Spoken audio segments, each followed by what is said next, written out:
We were hiking a long section of trail to prepare for a larger trip planned for late summer. 3 of us.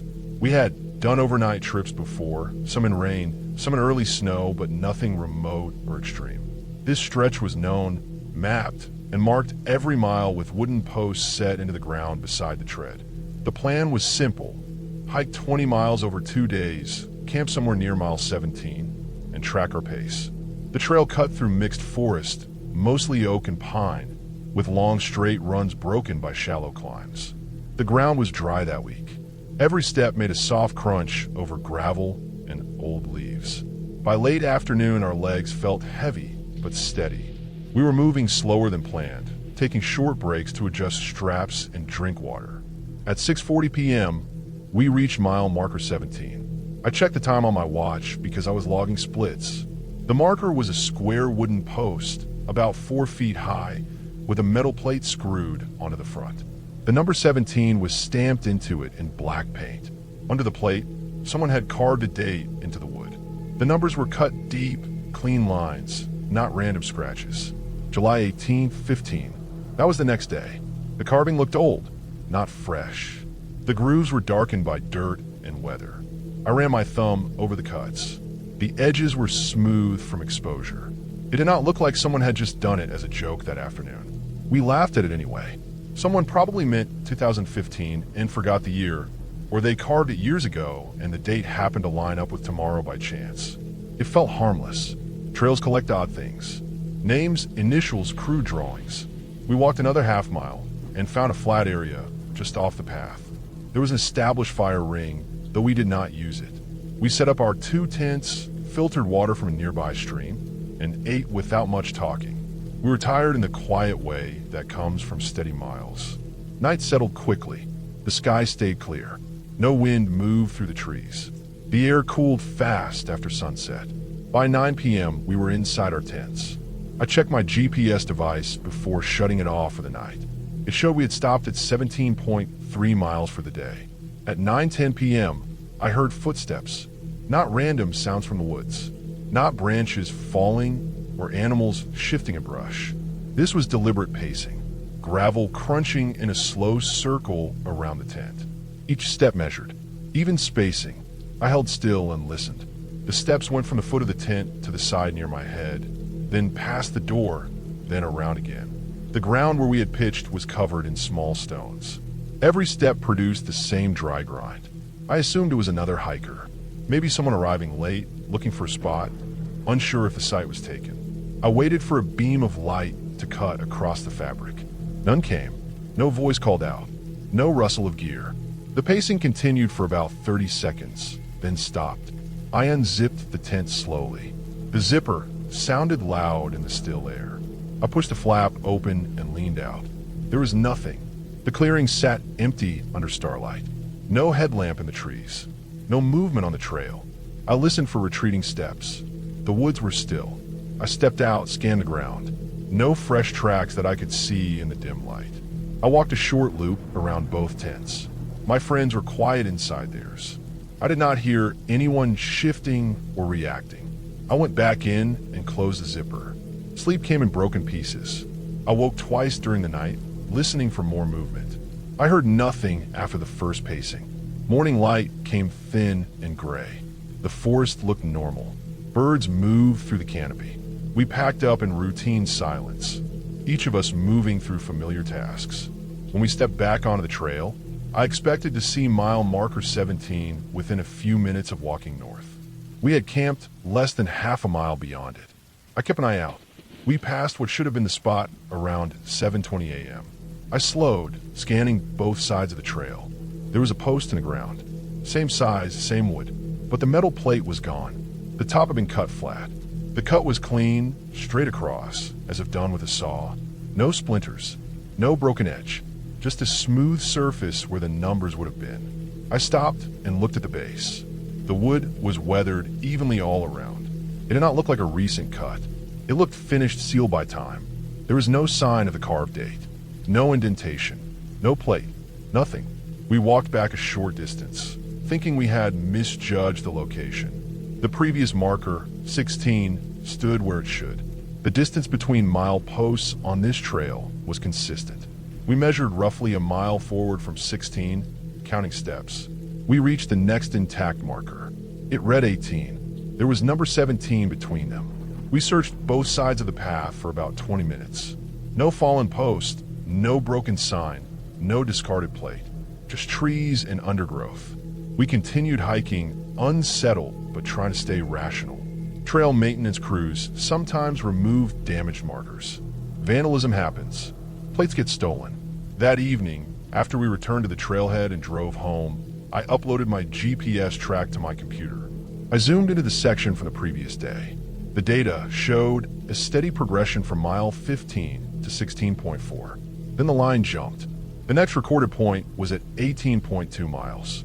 There was no data between those points. No drift, no zigzag, no loss of signal indicator. Just a straight segment connecting the two coordinates.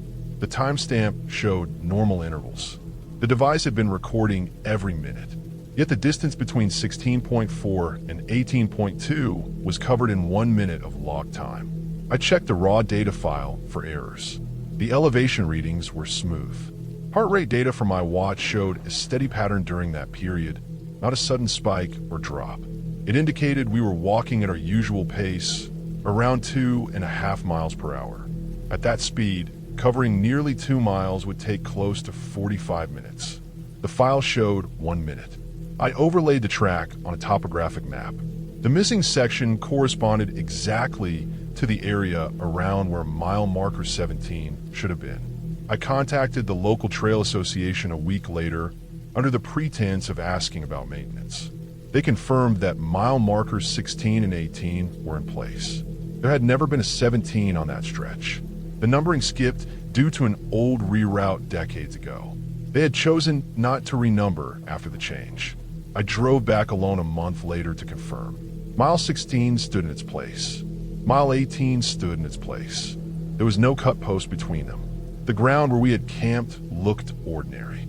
The clearing showed no unusual features. I walked the section slowly, watching my GPS in real time. It recorded every tenth of a mile without issue. Back home, I compared satellite imagery from past years. No evidence of a removed marker.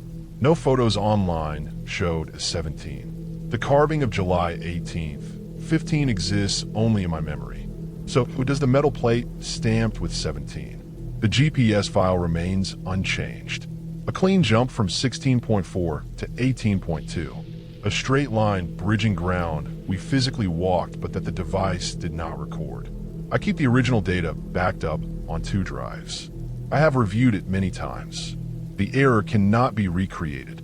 The device has functioned normally on every hike since. We plan to use that trip as training for a larger expedition. We canceled those plans, not because of fear of anything unseen, but because something happened that I cannot place within a normal explanation of terrain, hardware, or human error. We walked a stretch of trail that does not exist in official records.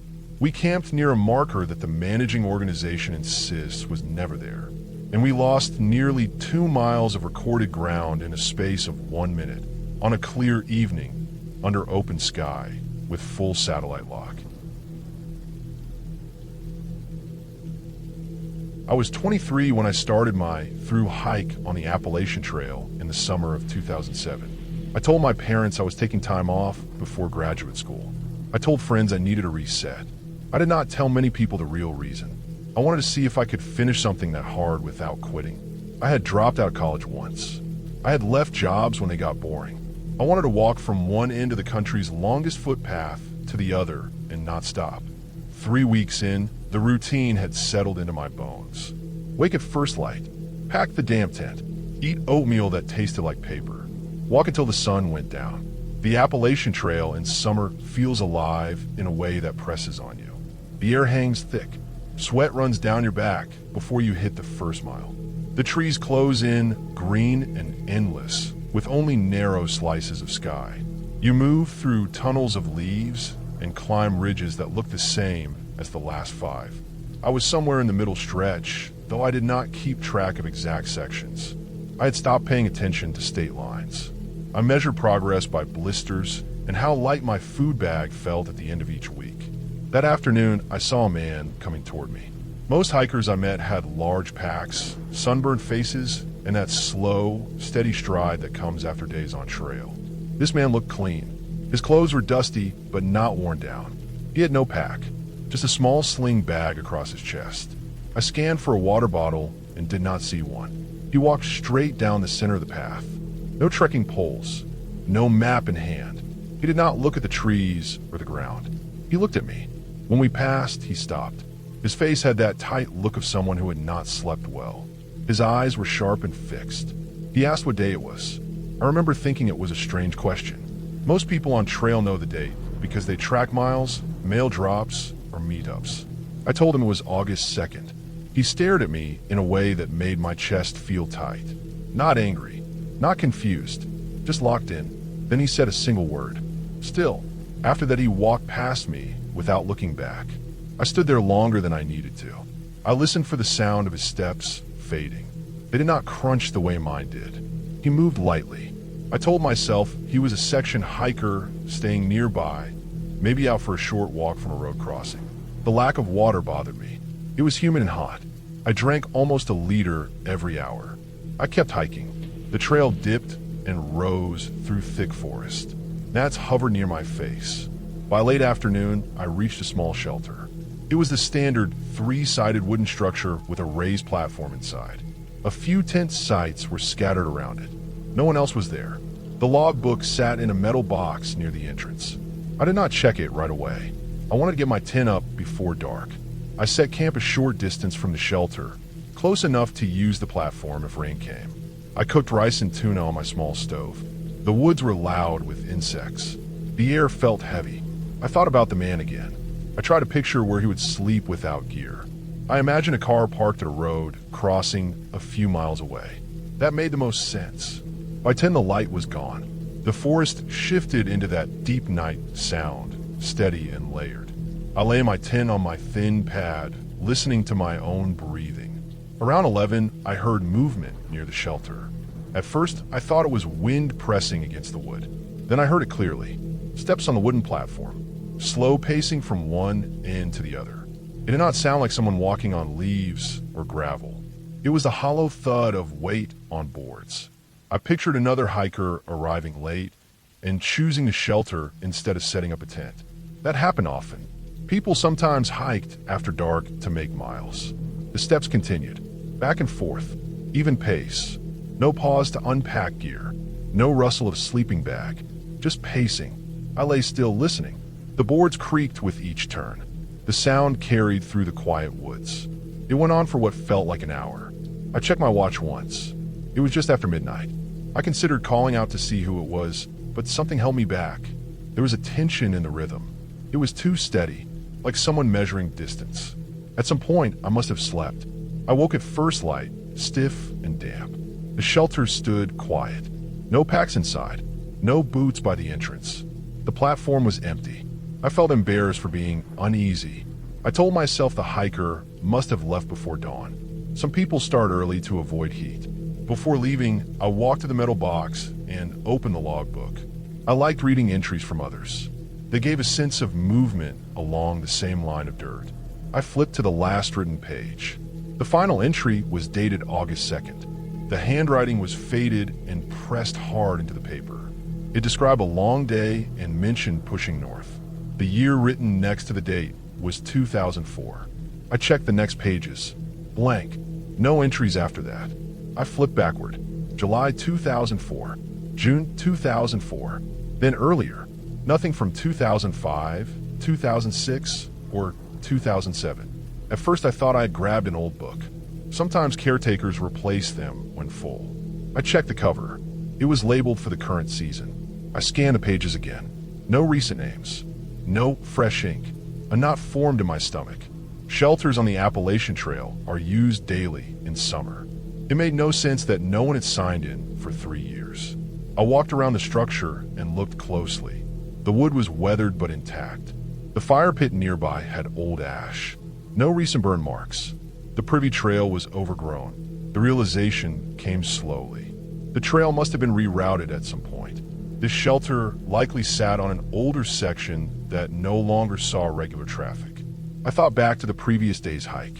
I had followed white blazes on trees.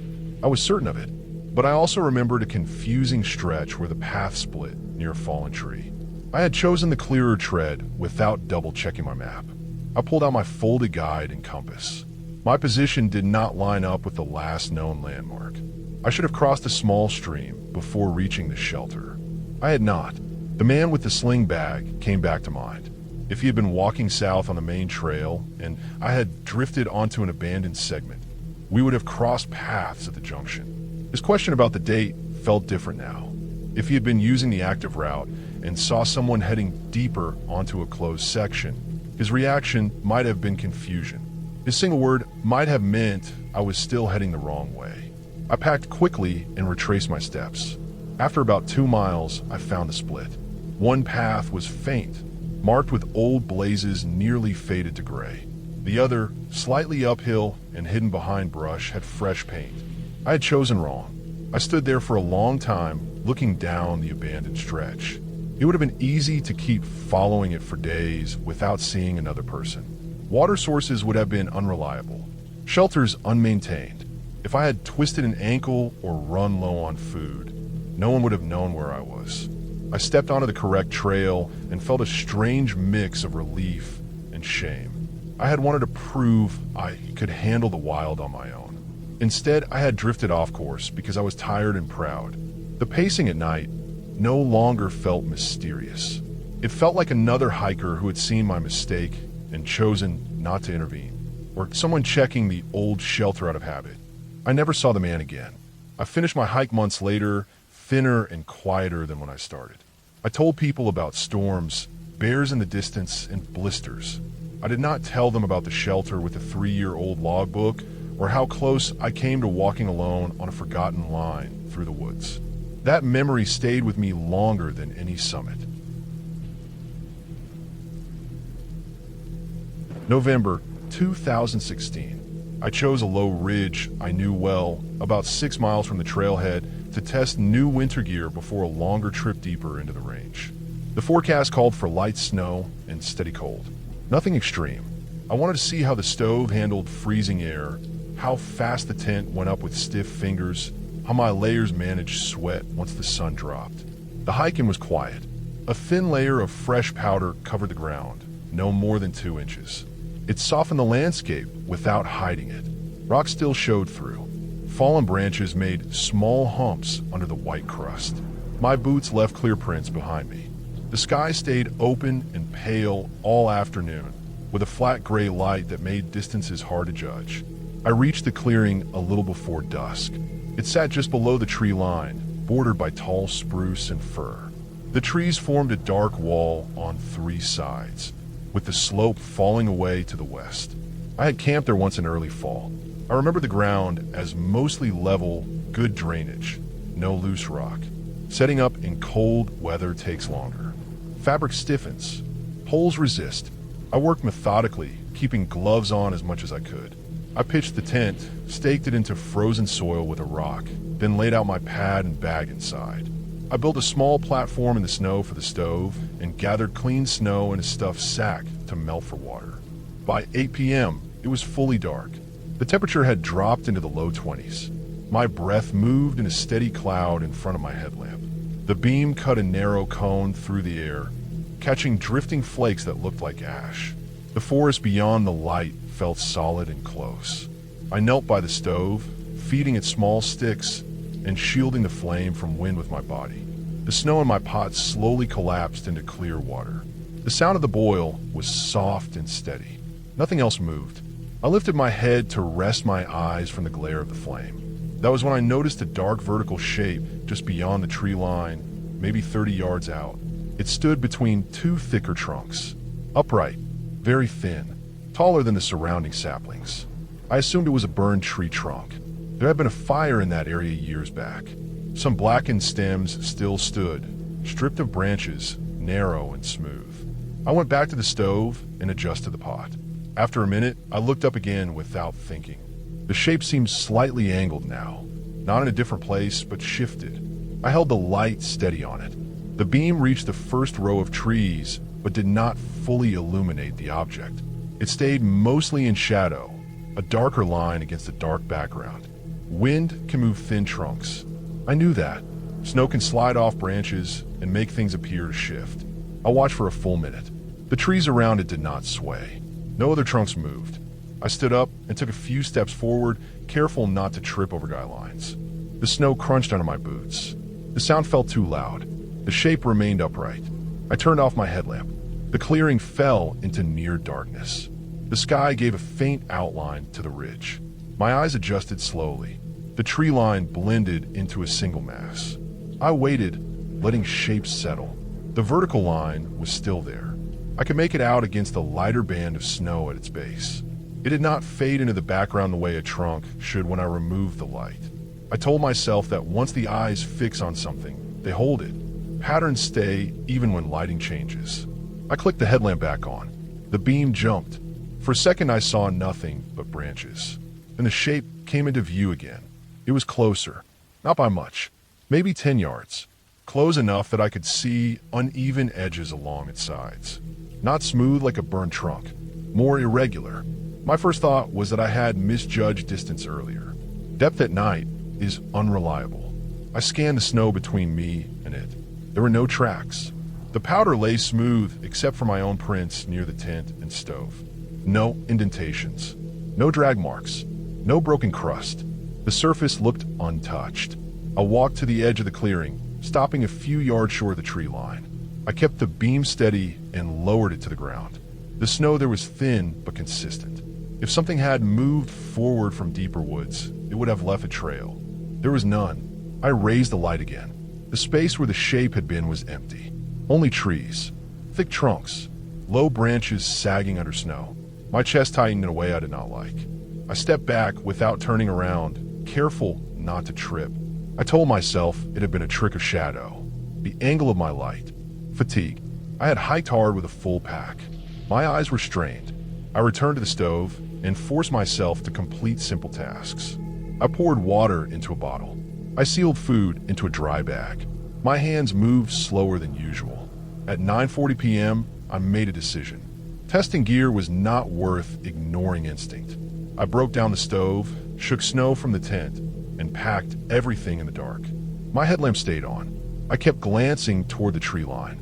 Nothing stood there now. I slung the pack onto my shoulders and started down the trail. The path was narrow but familiar. My earlier tracks guided me. The forest felt tighter at night. The beam caught branches at eye level and made them flare white. Halfway back, on a stretch where the trail dipped into a shallow drainage, I heard a call. It began low and rose in a steady tone. Long drawn out, no change in pitch, no break for breath. It carried across the trees and seemed to fill the air above me. I stopped for half a second before forcing my legs forward again. I know the sound of wolves. I have heard them in packs, voices overlapping and uneven. I know elk bugles, sharp and broken. This sound was neither. It lacked the natural wavering of an animal's lungs emptying and refilling. It was continuous, like air forced through a pipe. It lasted longer than any breath should allow. When it ended, the forest went back to stillness. No echo, no follow-up. I did not turn around. I kept a steady pace, focusing on the rhythm of my steps. My breathing stayed controlled. I listened for movement behind me. There was none. The rest of the hike passed without incident. The trailhead came into view around midnight. My truck sat alone under a thin coat of snow. I locked the doors behind me and started the engine, hands steady on the wheel. The next morning I drove back in daylight. Curiosity outweighed caution. I needed to see the clearing in full light. The snow had continued through the night, adding another inch. My old tracks were faint, but visible near camp. I followed them to the spot where I had seen the shape. In daylight, the tree line was ordinary. Spruce trunks, some charred at the base from the old fire. I found one narrow burned stem about 40 yards from camp. It was thin and dark, similar in height to what I had seen, but it stood well behind the first row of trees. From where I had knelt at the stove, it would have been partially hidden. It also leaned at a fixed angle, not upright, I examined the snow carefully across the entire edge of the clearing. There were no prints other than mine. No sign of an animal crossing overnight before the new snowfall. The surface under the fresh layer remained smooth. I stood there for a long time, replaying distances in my head. The most likely explanation was visual distortion caused by shifting light and fatigue. As I moved around the stove, my headlamp beam changed angle. Shadows can create false edges. Depth perception at night compresses space. A trunk deeper in the forest might have appeared closer when isolated in the beam. As for the sound, the drainage I passed through acts like a corridor. Wind moving across narrow gaps can produce sustained tones. With the temperature dropping, air density changes. A steady current across a broken branch or hollow trunk could create a long call that lacks the rhythm of an animal. I later walked that section and found a split log lodge between rocks, its hollow center facing uphill. Under the right conditions, wind passing through it could produce a single, drawn-out note. Nothing supernatural happened that night. I saw a combination of shadow and distance, amplified by isolation. I heard wind shaped by terrain and wood. I still test gear before long trips. I still camp alone. But I no longer assume that what I see at the edge of a beam is fixed in place. Night changes scale and sound. It narrows the world to whatever stands inside a circle of light, and a mind fills the rest. We brought the radios because the trail guide warned us that service dropped out along the north side of the range. They were cheap plastic units from a discount store, sealed in thin cardboard with a picture of two hikers smiling on the front. The packaging promised a 5-mile range. I doubted that, but I liked having something that worked without a signal tower. We clipped them to our shoulder straps and tested them in a parking lot. The sound was thin but clear enough. The hike started under a pale sky. It was early October, dry and cool. The air smelled like pine sap and dust. We followed a narrow trail that climbed through scattered trees and then opened into long stretches of grass and low brush. The slope faced west. Sunlight hit the ground at an angle that made everything look sharper than it was. Around mid-afternoon, we reached a fork. The map showed a higher ridge that curved north and a lower path that stayed closer to the tree line. My brother wanted elevation for photos. He had seen elk sign earlier in the day. Fresh droppings, hoof prints pressed into damp soil near a small stream. I prefer the lower ground. It looked easier and my legs were tired from the climb. We checked the time before splitting up. 3:20 p.m. The light had started to soften, but there were still hours before sunset. We agreed to meet back at the fork by 4:30. The plan felt simple. I watched him climb toward the ridge until the brush hit him. His pack moved through tall grass like a slow ripple. Then he was gone. The quiet settled in. Wind moved through the open space in long, steady waves. Insects buzzed near the ground. My boots pressed into dirt that had baked hard under weeks without rain. I walked at a steady pace, scanning the lower slope for tracks or movement. The land rolled gently, but there were dips where the ground fell away into shallow draws filled with brush. From time to time, I glanced uphill. I could see parts of the ridge, a thin line against the sky. I imagined him setting up his camera, adjusting his lens, crouching low to steady a shot. At 3:47 p.m., the radio crackled. The sound cut through the wind. It was sharp and close to my ear. I stopped walking. The static came in short bursts, uneven. I thought he was testing range. I lifted the unit from my strap and held it closer. The static faded into a low rush that sounded like air moving past a microphone. It took me a second to understand what it was. Breathing, slow and steady, not labored, just present. I felt a small surge of irritation. It seemed like something he would do, breathing into the mic to see if I would react. I waited for him to say something else. Nothing came. The breathing continued for a few seconds and then stopped. Silence. I pressed the talk button and said his name. The radio clicked as I released the button. No answer. The wind moved through the grass. I looked around without meaning to, scanning the slope as if someone could be standing nearby. There was no one, just open land and scattered trees. Then the radio activated again on its own. There was no static this time, no build-up. My own voice came through the speaker. clear, calm, steady. It said, "Do not move." The tone was flat, controlled. It sounded exactly like me when I try to stay calm in a tense situation. The words were not distorted. They did not trail off. It was not an echo. I had released the button seconds earlier. The timing was wrong for feedback. The sound quality was too clean. I froze without deciding to. My legs locked. My grip tightened around the radio. I could hear my pulse in my ears. The wind seemed louder, as if the whole slope had leaned closer. The message did not repeat. The channel went quiet. I checked the unit in my hand. My thumb was nowhere near the talk button. The screen showed the same channel we had set in the parking lot. There was no sign of interference, just the standard display and a faint battery icon. I pressed the button again and called his name a second time. My voice shook. I released it and waited. Nothing. I turned uphill and started moving fast. The grass dragged against my legs as I cut across the slope. My breathing grew heavy within minutes. The incline was steeper than it looked from below. I slipped once on loose gravel and caught myself on a low branch. Halfway up, I saw him coming down. He was moving quickly, almost sliding in places. His head turned side to side, as if he expected something to step out from behind a tree. When he spotted me, he waved with short, sharp motions. His face looked pale, even in the sunlight. We met on a patch of bare ground where the grass had worn thin. He was breathing hard. I could see sweat on his forehead despite the cool air. Before I could speak, he held up his radio. His hand was shaking. He had heard the same thing. He had been crouched near the ridge edge, scanning a small valley through his camera lens. His radio crackled. He thought it was me checking in. There was static, then breathing. He assumed it was wind against my mic. He waited. Then his own voice came through.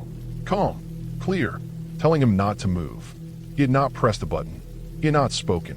He dropped the camera and stood up so fast he almost tripped. The message did not repeat. The line went silent. We stood there, both holding identical plastic units, both aware of how small and exposed we were on that slope.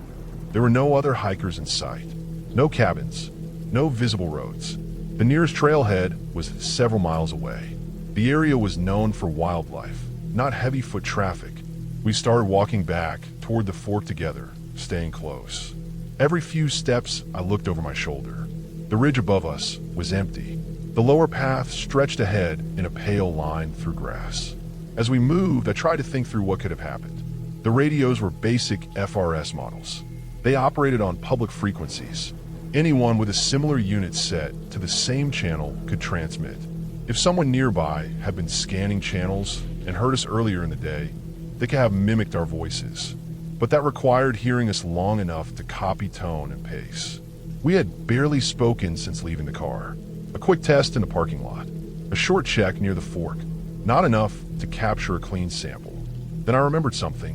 When we tested the radios at the car, I had joked around and recorded a short voice memo on my phone, speaking into the radio to see how it sounded on playback. My phone had been close to the mic.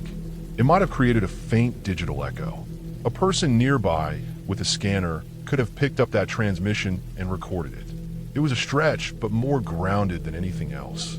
We reached the fork at 4:18 p.m. The light had shifted toward gold. The parking lot was still empty when we arrived, just before 5. Inside the car, away from the open slope, I turned both radios off and removed the batteries. I checked the model number on the back. Later that night, I looked up reports about interference on that brand. There were forum posts about crosstalk from baby monitors, trucker headsets, even remote-controlled toys. The frequencies overlapped in certain conditions, especially in open terrain where signals carried farther than expected. One post described hearing fragments of their own earlier transmission repeated back due to signal bounce between ridges. Under the right atmospheric conditions, a signal could reflect and return delayed but clear. Temperature layers in late afternoon could create ducting, bending radio waves along the surface. The ridge we had hiked formed a shallow bowl.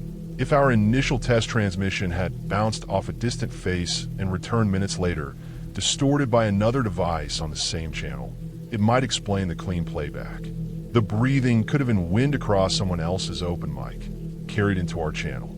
The final message, "Do not move," Could have been a fragment from an earlier recording, clipped and retransmitted by overlapping signals. It was not perfect, but it was enough. We returned to radios the next day and bought a higher quality set with privacy codes and better shielding. We have hiked since then without incident. I still think about that afternoon when the wind shifts and a device crackles to life. I remember how exposed the slope felt, how small a human voice sounds in open country, and how easily simple equipment can blur the line between normal interference and something that feels directed and personal. I hike flat terrain. I avoid mountains. I like long stretches of even ground where my legs can settle into a steady rhythm and my breathing stays calm. That Saturday morning was meant to be simple. A short loop through low forest before work swallowed the rest of my week. The sky was pale and thin with early light. The air held that damp smell that lingers after a cool night. The trailhead lot was empty when I pulled in. The path cut through mixed hardwoods and patches of scrub. The soil there is sandy on top, with limestone underneath. I had read that once on a park sign years ago and never thought much about it. The trail looked normal that morning. Packed dirt, scattered leaves, a few exposed roots. Flat ground that stretched ahead in a clean line. I walked at an easy pace. My shoes made a soft crunch on grit and twigs. The forest felt still, but not silent. Insects hummed low in the brush. A woodpecker tapped somewhere out of sight. I kept my head down most of the time, watching for uneven spots. About 20 minutes in, I stepped off the packed center of the trail to let a narrow section dry out. My left foot landed on what looked like solid ground. The surface gave way without warning. The thin crust of dirt broke apart under my weight. My leg dropped straight down. It was not a shallow dip. My body pitched forward as my left leg fell into open space. My right knee slammed into the edge. I felt the sharp bite of grit through my pants. Both hands shot down and grabbed the rim of the brake. My palms scraped against loose soil and small stones. I stopped falling by inches. My left leg dangled. My boot did not touch bottom. I felt air moving against my calf, cool and damp. The hole was vertical, clean in its cut, as if the earth had been hollowed out below and only a thin lid remained. My heart pounded so hard it made my arms shake. Dirt kept crumbling from the rim. Pebbles and small clumps fell into the darkness below. Each piece made a faint ticking sound as it hit something far beneath. I shifted my weight slowly onto my right knee and elbows. The ground near the edge felt unstable, soft, and brittle. I forced myself to stay still for a few seconds, then eased my left leg upward. My boot scraped against the side of the opening. I dragged it up until my knee cleared the edge. I rolled away from the brake and lay flat on my back, staring at the canopy. The sky above looked the same as before, thin blue through leaves. My chest rose and fell too fast. I pushed myself onto my elbows and turned to look at the hole. It was roughly 3 feet across. The edges were ragged, but below that the shaft narrowed into a darker column. I could not see the bottom. The soil around the opening showed small cracks, faint lines that spread outward like a spider web. I moved closer on my stomach, careful not to put weight near the rim. I leaned just enough to look down again. My eyes adjusted to the shade. I saw layers of pale stone in the wall of the shaft. Limestone. The surface was uneven, with small ledges and pockets carved out by water over time. Then I noticed movement. It was not sudden. It was subtle, a shift deeper in the hole. A patch of darkness slid across another patch. A scraping sound rose up, low and dry. It echoed faintly. The noise reminded me of stone grinding against stone. I froze and listened. Another small clatter followed, like gravel dropping from a ledge. The sound traveled upward through the shaft. Dust drifted in the air near the opening. I did not see fur or scales. I did not see eyes. What I saw was earth giving way. A slab of limestone the size of a book broke loose from one side and fell. It struck the wall as it dropped. That was the scraping I had heard. It hit bottom seconds later with a dull thud. The bottom was deeper than I first guessed. The delay between the fall and the impact made that clear. The shaft was not a burrow. It was part of a larger cavity below the surface. I backed away on my hands and knees. my palms pressed into soil that felt too soft. As I shifted my weight, another section of ground a few feet to my right sagged slightly. It did not collapse, but it sank a fraction of an inch. I stood slowly and tested the earth with the tip of my shoe. The surface looked firm, but the pressure left a shallow imprint. I took a careful step back toward the main trail, choosing spots where roots broke through the soil. The roots felt solid underfoot. From a safer distance, I studied the area. The ground did not look disturbed at first glance. Leaves covered most of it, but now I could see faint depressions scattered across a wide patch, each one a little softer than the rest. It was not one isolated hole. It was a network. The limestone beneath that forest had dissolved over years of rain and groundwater flow. Water seeps through cracks, carrying carbonic acid formed from soil and air. It eats away at the stone, carving tunnels and pockets. When the ceiling of one of those cavities grows too thin, it collapses. The top layer can hold until a small change in weight pushes it past its limit. My step had been enough. I circled wide around the area, staying on the firmest part of the trail. Every few feet, I tested the ground before committing my weight. I moved slower than before. The calm rhythm of the morning was gone. Each step felt like a decision. As I continued the loop, I noticed more signs. A shallow dip filled with leaves that felt hollow when I pressed on it with a stick.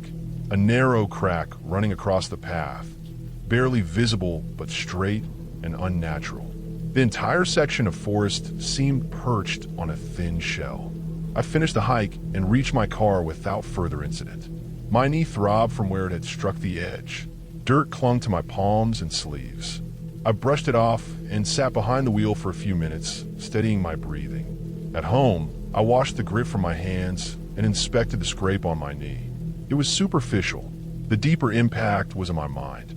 I kept replaying the moment when my leg dropped into open air.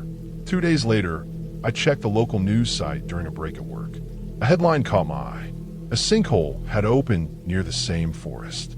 The article included a photo of a wide, circular collapse off one of the side trails. Yellow tape ringed the area. The report stated that the hole was estimated to be more than 30 feet deep. Geologists explained that the region sits on karst terrain, known for underground cavities formed in limestone. The image showed a clean vertical drop with exposed pale rock along the sides. It looked almost identical to what I had seen, only larger. The article mentioned that recent rainfall likely accelerated the collapse by adding weight and saturating the soil. I compared the background trees in the photo to my memory of the loop. The angle of the light and the shape of the clearing matched the section where I had fallen through. My hole had been a smaller opening into the same system. The ground there had been weakening for years. My weight was not the cause. It was the trigger. The movement I saw in the darkness was stone shifting under stress. The scraping sound was limestone giving way as the cavity adjusted to a new load. The depth I sensed was real, a vertical shaft carved slowly by water and time. I did not return to that trail. Flat terrain no longer felt simple. I learned to look at the ground with more caution. Solid soil can hide space beneath it. A forest can stand for decades on a fragile roof of dirt and leaves. That morning was not about anything unknown. It was about geology, gravity, and how close I came to dropping into a chamber that had been forming long before I ever set foot there. We went to Zion for the views and photos. It was supposed to be simple. A long weekend away from work, early fall, clear skies, dry heat that didn't press too hard against the skin. The cliffs were pale red in the morning and deep rust by sunset. Every turn in the road looked staged. I had seen the pictures for years. I wanted to stand inside them. We picked a lesser-used route marked as moderate. It cut through a narrow sandstone pass before opening into a wider basin. The ranger station board showed fewer hikers on that trail. That was the appeal.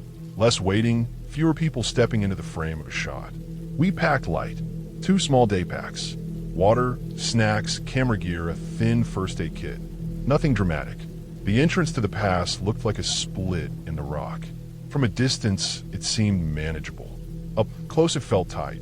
The walls rose straight up, pale and streaked with darker lines where rain had carved thin paths over years. The ground was hard sand-packed, smooth by feet.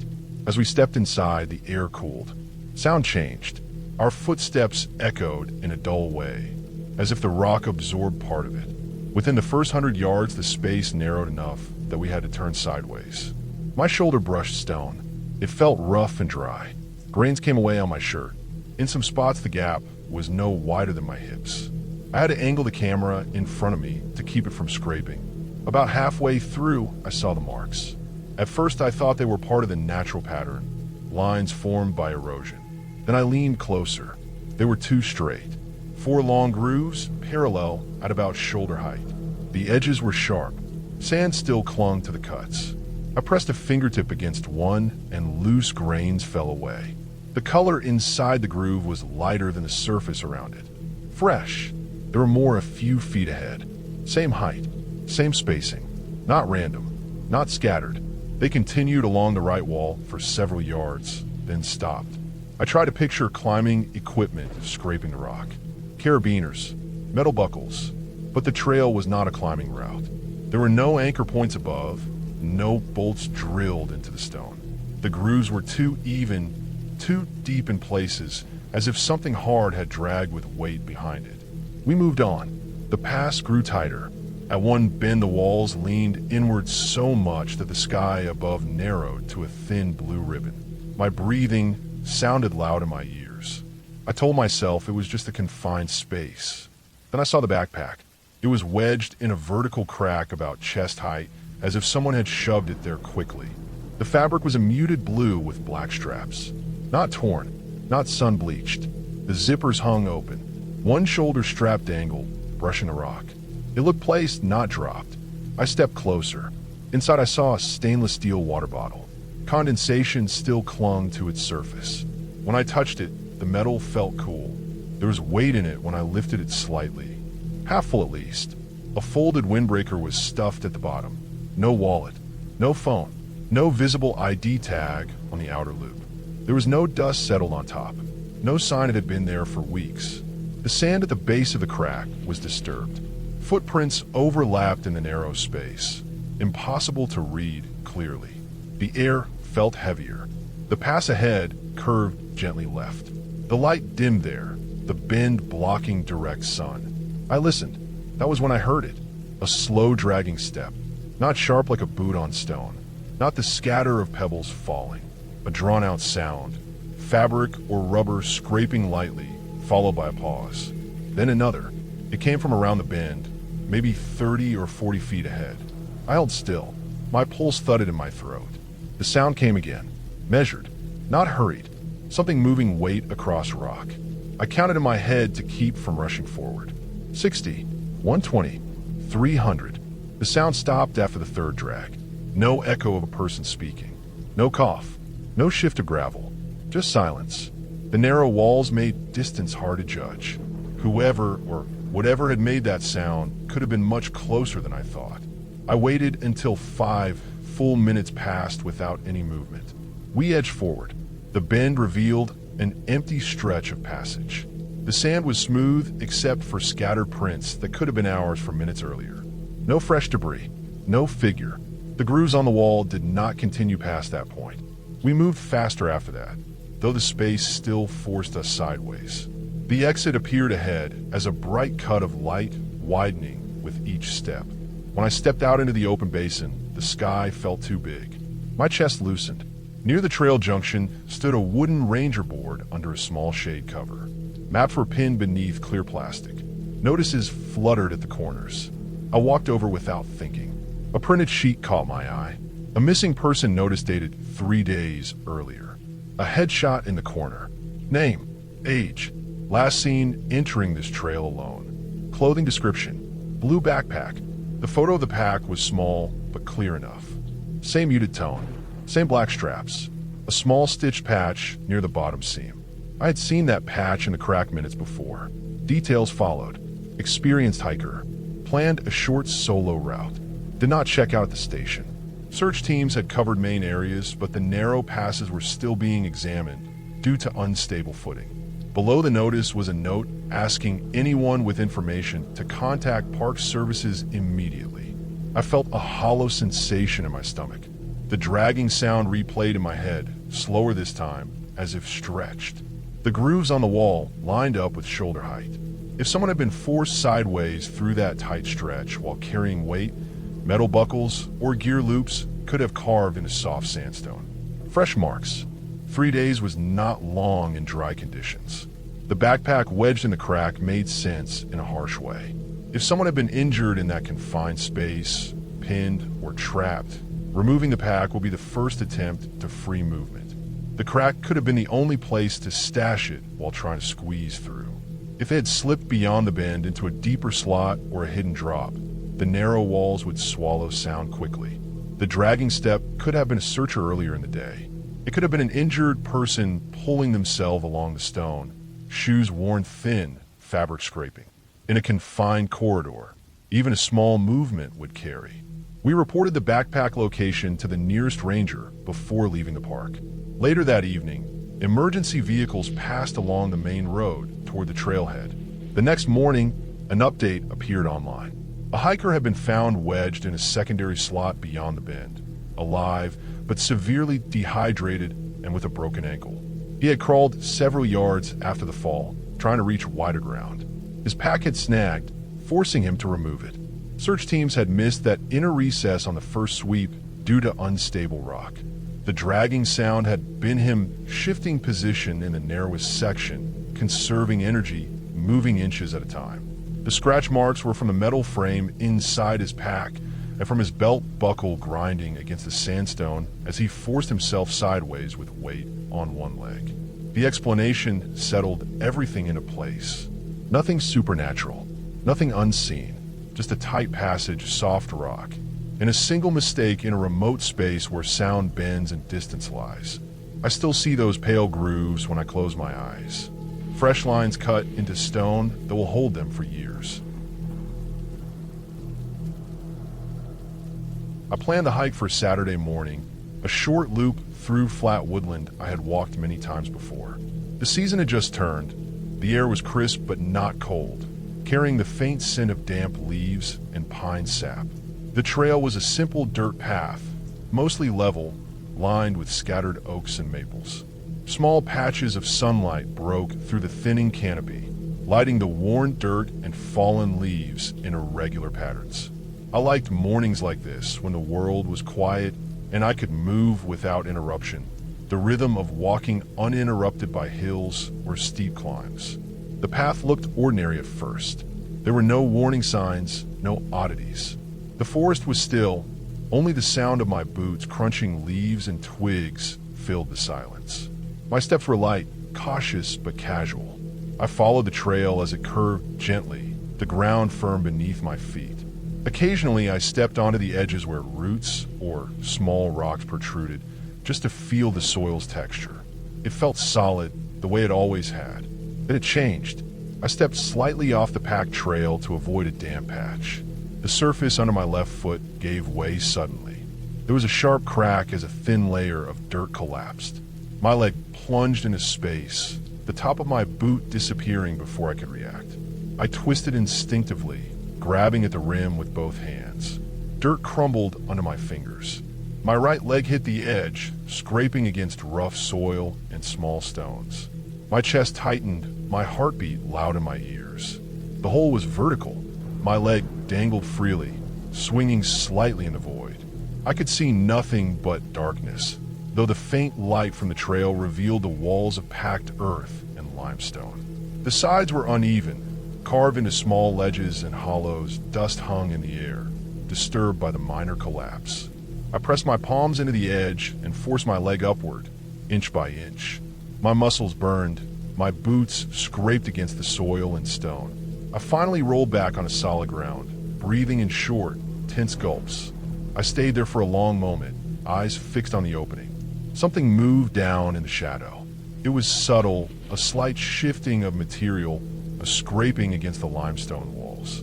Dust fell like fine sand with a faint tap as small rocks slid downward. I did not see an animal, and I realized there was no animal. What I saw was earth in motion, responding to the sudden change in weight. The area around the hole revealed its instability. Several other spots nearby gave slightly under my careful testing. The surface was uneven, almost like a honeycomb, the top layer deceptively firm. Each time I pressed a foot into the soil, it sagged a fraction of an inch. I circled slowly, testing each step with a stick and the tip of my shoe, marking a safe path back to the main trail. The rest of the hike felt slow. I moved cautiously, constantly aware of the soil underfoot. Cracks in the dirt were faint but numerous, and every depression carried the possibility of sudden collapse. The trees, once comforting in their shade, now seemed like silent witnesses to the danger beneath. My rhythm was broken. I walked carefully, balancing every step against the hidden instability of the ground. By the time I returned to my car, the early morning light had strengthened. I washed the grit from my hands, examined my scraped knee, and tried to process what had happened. The experience lingered in my chest, a tight knot of tension I could not shake. I replayed the moment of collapse, the sudden drop, and the scraping sound of limestone shifting in the shadows below. It was a reminder of how thin the line is between safety and danger, even on terrain that seems flat and harmless. 2 days later, I read a local news report. A sinkhole had opened in the same forest.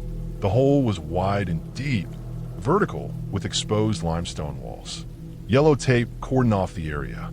The depth matched what I had seen, and the description matched the pattern of cracks and soft spots I had carefully avoided. Geologists had assessed it as a collapse of karst terrain, a natural cavity eroded over time by water.